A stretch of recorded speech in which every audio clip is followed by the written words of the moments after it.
Hi, this is Roja. Welcome to I Vote Ground Report. Twin Town Special ఈ segment. కమ్మని జీడిపప్పు ఇక్కడ వాళ్లకు తెల్ల బంగారం. గౌతు లచ్చన్న ఏలిన గడ్డలో ప్రెజెంట్ పాలిటిక్స్ ఏమిటి? తొలి ఎన్నికల్లో కాంగ్రెస్ కే జై కొట్టిన ఓటర్లు మళ్లీ గెలిపిస్తారా? పచ్చని వనంలో మాయరోగం కథ ఏమిటి? తెలంగాణ విభజనతో సెగ్మెంట్ రాజకీయం ఎలా మారనుంది? శ్రీకాకుళం జిల్లా పలాస సెగ్మెంట్ గ్రౌండ్ రిపోర్ట్లోకి వెళ్దాం.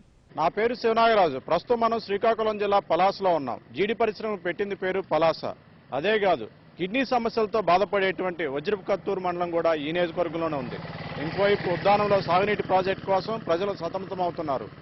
రాజకీయ ఉద్దండులు నిలయమైనటువంటి ఈ పలాస నియోజకవర్గంలో ఈసారి రేసు హోరాహోరీగా సాగుతుందంటుండే ఎలాంటి సందేహం లేదు. కాంగ్రెస్, వైఎస్ఆర్ కాంగ్రెస్, టీడీపీల్లో ఎవరు ముందుంటారు, వాస్తవ పరిస్థితి ఏంటి అని తెలుసుకునేటువంటి ప్రయత్నం చేద్దాం.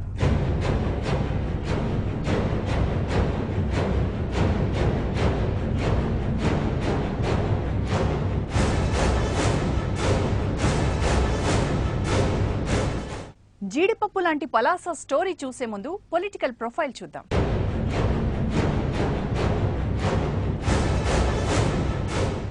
శ్రీకాకుళం జిల్లా పలాస నియోజకవర్గంలో మొత్తం ఓటర్లు 1,68,444. పురుషులు 82,862 అయితే మహిళలు 85,782. మండలాలు 3: పలాస, మందస, వజ్రపు కొత్తూరు.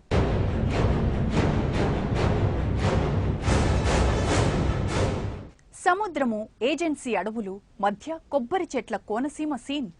3 భిన్న స్వరూపాల సమ్మేళనం పలాస. ట్విన్ సిటీస్ అంటే గుర్తొచ్చేవి హైదరాబాద్, సికింద్రాబాద్. శ్రీకాకుళం జిల్లాకు special twin towns. Palasa, Kashibugga జంట పట్టణాలుగా సిక్కూరు వాసులకు ప్రసిద్ధి. ఈ రెండు రాష్ట్రంలో జీడిపప్పు పరిశ్రమకు పెట్టింది పేరు.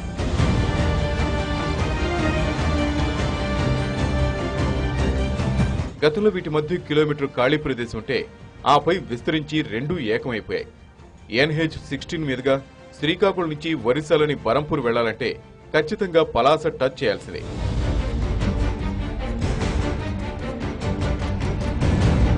పలాస 1995 వరకు పంచాయతీగా ఉండేది. 1996లో నగర పంచాయతీగా, ఆ తర్వాత మున్సిపాలిటీగా మారింది. వైట్ గోల్డ్గా పలాసవాసుల ప్రధాన ఆదాయ వనరు జీడిపప్పు. పలాస, కాశీబుగ్గ జంట పట్టణాల్లోనే 275 జీడిపప్పు పరిశ్రమలు. రోజుకి 50 నుంచి 60 టన్నుల ఉత్పత్తి. ఏటా 1000 కోట్లలో వ్యాపారం. వేలాది మందికి ఉపాధి ఇస్తోంది.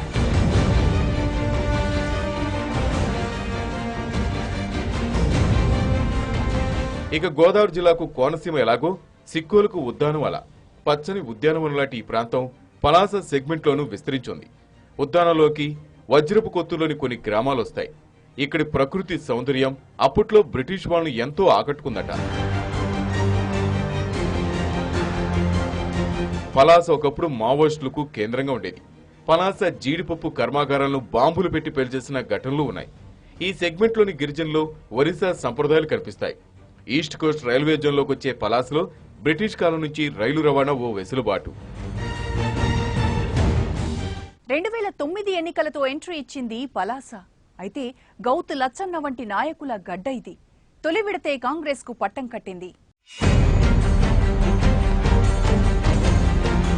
ఒకనాటి సోంపేట, టెక్కలి నియోజకవర్గాల్లోని ప్రాంతాలతో పలాస ఏర్పాటైంది. 2009 ఎన్నికలే ఫస్ట్. ముక్కోణపోర్లో టీడీపీపై కాంగ్రెస్ గెలిచింది. మత్స్యకార వర్గానికి చెందిన జుత్తు జగన్నాయకులు పలాస తొలి ఎమ్మెల్యే.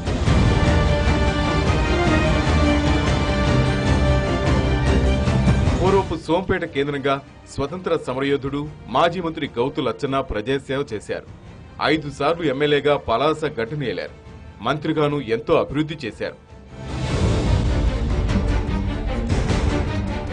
ఇక లచ్చన్న కుమారుడు శ్యామ్ సుందర్ శివాజీ ఒకసారి ఇండిపెండెంట్ గా, మరో 4 సార్లు టీడీపీ నుంచి సోంపేటకు ఎలక్ట్ అయ్యారు.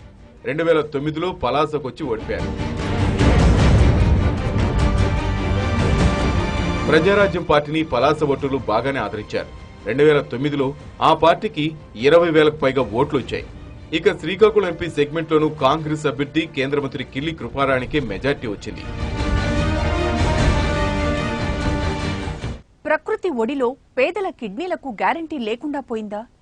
ఆ దయనీయ గాథ ఓ షార్ట్ బ్రేక్ తర్వాత చూద్దాం. Stay tune.